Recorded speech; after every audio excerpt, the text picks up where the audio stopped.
Okay.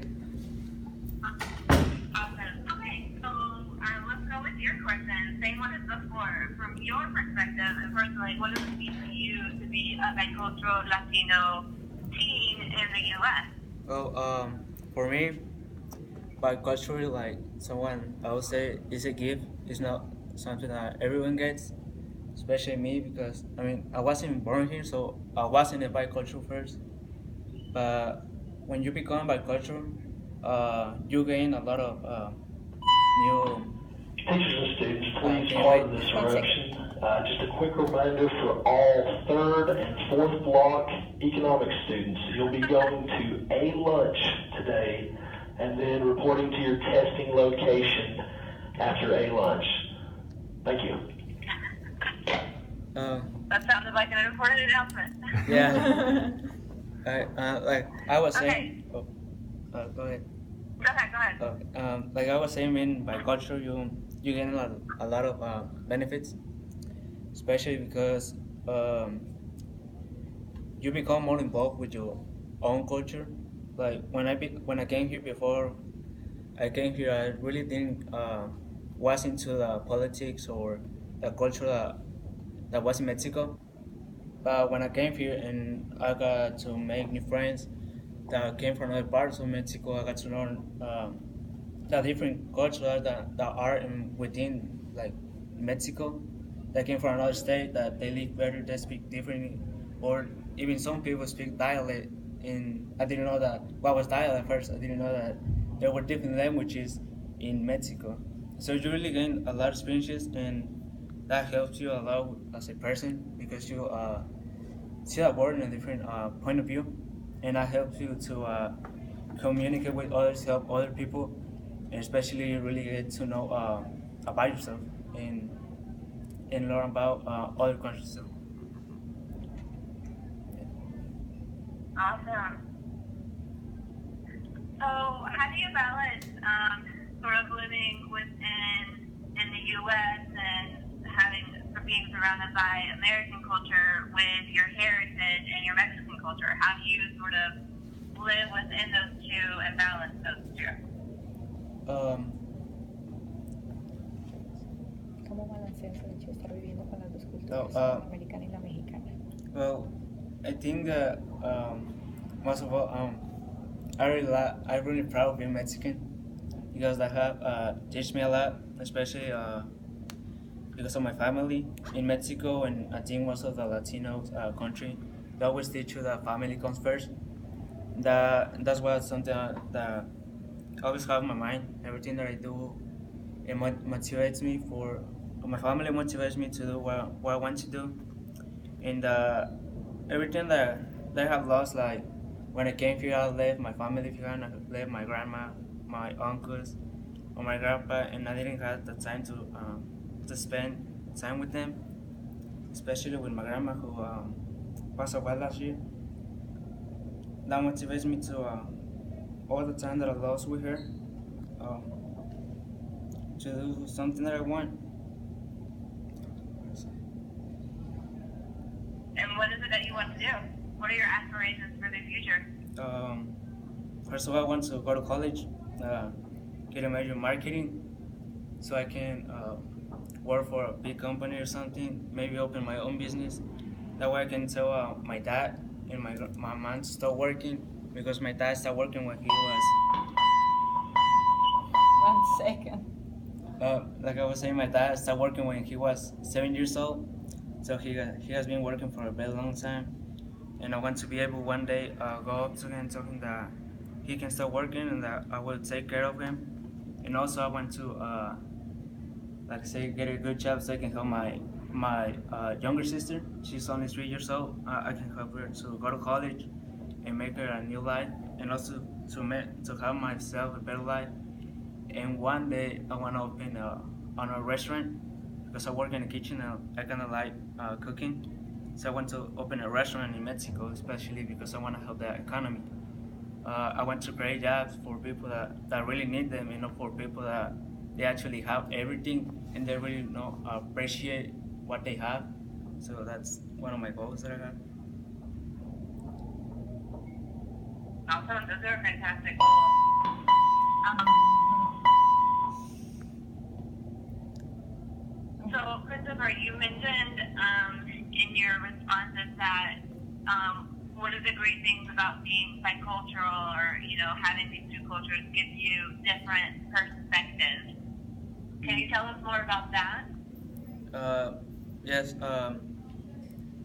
When you're Latino coming from another country, or you have family that came from another country, you have some experiences. Like Paola was saying, she came from another country. She left her parents, or people who come from Brazil know that the economy is not really good, or even for Colombia, that they're going kind of like into a war right now, or people who come from Honduras, El Salvador, Guatemala, who have problems with gangs and a lot of violation on it.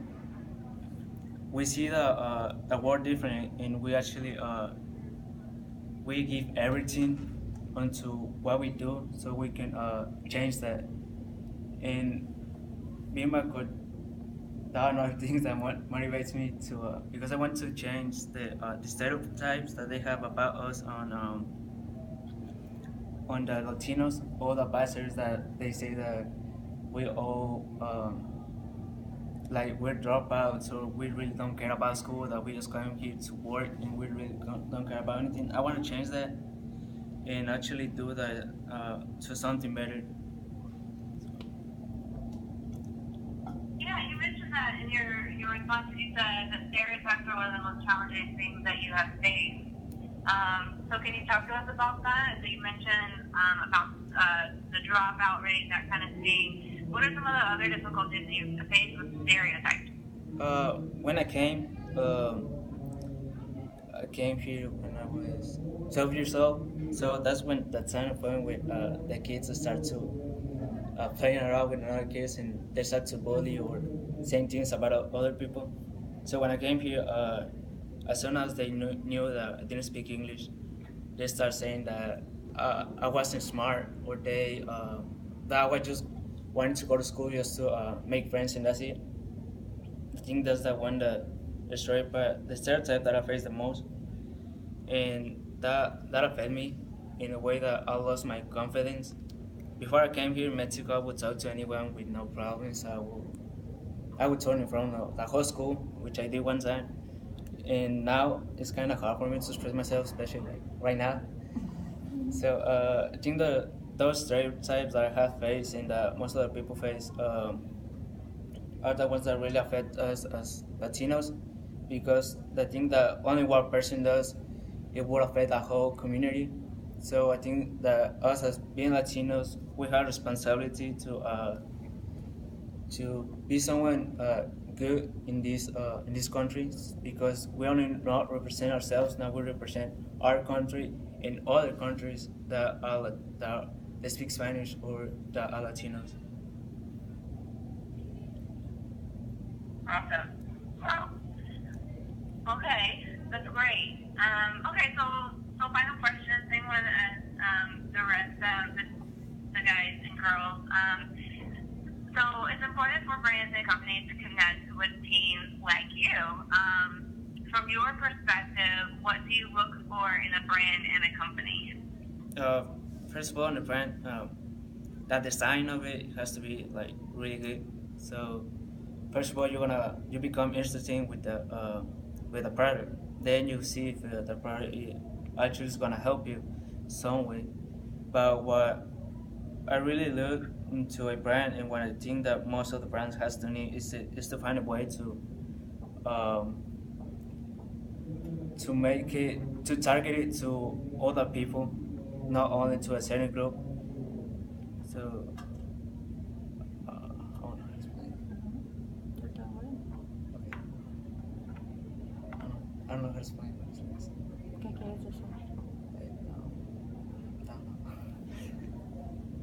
It's like, Que sea para todos y no para un solo grupo en particular. yeah, like it has to be not only for one group, it has to be like for everyone. I don't know.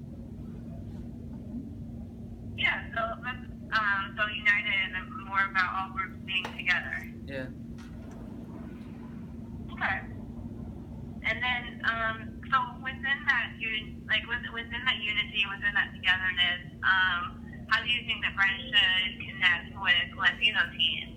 Yourself being an example.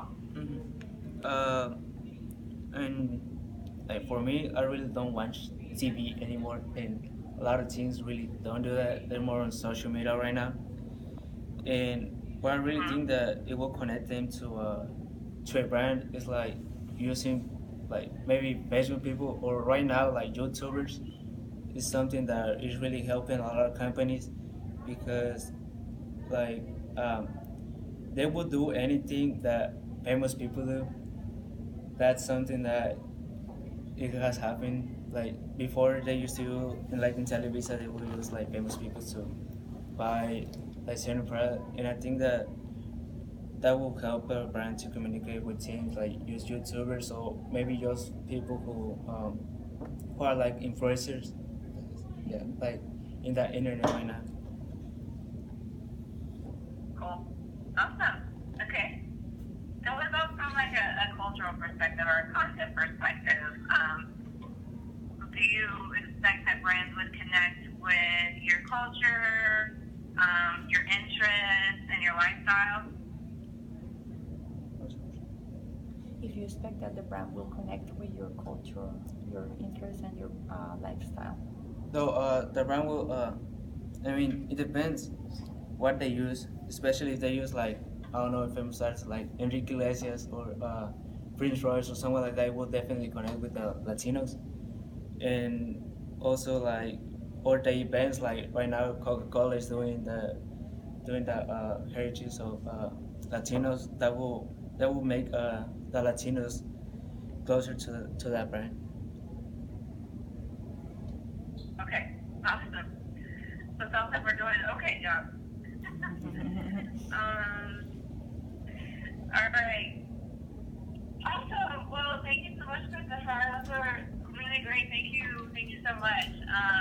And that's everybody, right? Money, Paula? Yeah, as I said, we're only missing Oscar. He, he had this field trip